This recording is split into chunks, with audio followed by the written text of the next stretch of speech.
Olá, seja bem-vindo para mais um dia de recapitulação e estudo da lição da Escola Sabatina. Hoje, na lição de segunda-feira, a bênção do trabalho.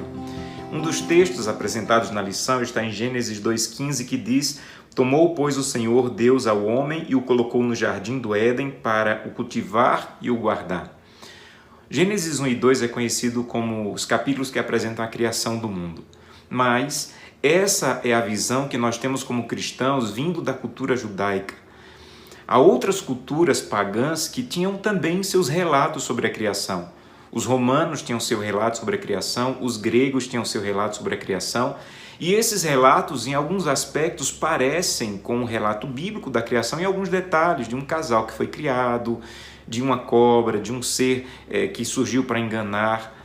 Mas tem uma coisa que apenas o relato bíblico apresenta. Por exemplo, no relato grego da criação, a ideia de eras da humanidade, a primeira era, a era de ouro, era quando os homens e os deuses viviam juntos. Era um lugar perfeito em que eles não tinham que trabalhar, porque a vida era perfeita, não tinham trabalho, não tinham dificuldade, a terra produzia sozinho e eles se alimentavam sem nenhuma necessidade de trabalho. E isso difere completamente do relato bíblico, porque a Bíblia inicia o relato da criação dizendo Deus trabalhando.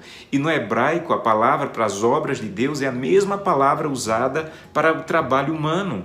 Um simples trabalho humano. Deus se envolveu com o trabalho. Agora é interessante que quando a Bíblia apresenta Deus trabalhando, não diz apenas que Deus trabalhou, mas diz que Deus se alegrou com o trabalho. Aqui está um grande princípio para o trabalho que Deus deixa como exemplo para o ser humano. Não é simplesmente trabalhar.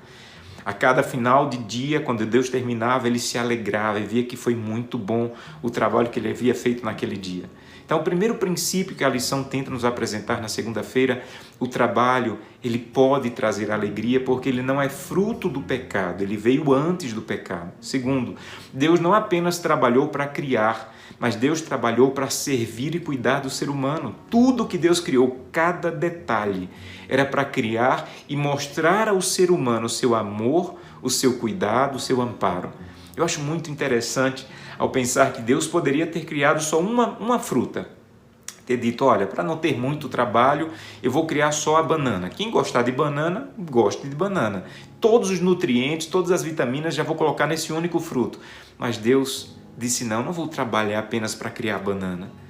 Porque há pessoas que vão gostar mais da pera, mais da uva, mais da goiaba, mais da manga, mais da maçã. E Deus diz assim, eu vou colocar sabores diferentes, texturas diferentes, nutrientes diferentes, porque eu quero que o meu trabalho mostre para o ser humano o valor que ele tem e o quanto eu amo. Deus poderia ter dito, olha, eu vou colocar apenas um tipo de flor. Quem gostar do cravo vai ser só o cravo. Mas Deus disse não. Há pessoas que vão gostar das orquídeas, das rosas. Então eu vou criar flores diferentes, com cheiros diferentes, com aromas diferentes, com cores diferentes. Então Deus não queria simplesmente trabalhar. Deus queria que o produto do seu trabalho trouxesse alegria e demonstrasse o quanto Ele amava, sabe? O nosso trabalho não deveria simplesmente para no final do mês receber algum valor. Ele deveria ser um trabalho em que as pessoas envolvidas com aquele trabalho vissem amor, atenção, cuidado. Agora, Deus também não simplesmente trabalhou, Ele compartilhou o trabalho com o ser humano, exatamente o que nós lemos aqui em Gênesis.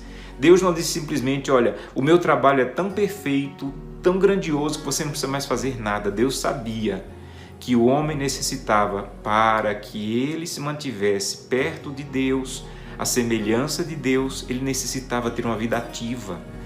E mesmo depois do pecado, Deus amaldiçoou o homem, mas não amaldiçoou o trabalho. O trabalho continuou sendo uma bênção necessária para que o homem se mantivesse de maneira saudável, consciente e feliz.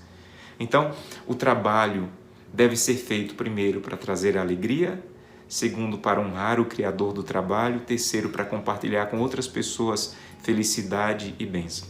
Que Deus te abençoe, que o teu trabalho seja uma bênção em tua vida, na vida das pessoas que estão ao seu redor. E se você está à busca de um trabalho, peça a Deus que você consiga um trabalho para ser uma bênção para outras pessoas.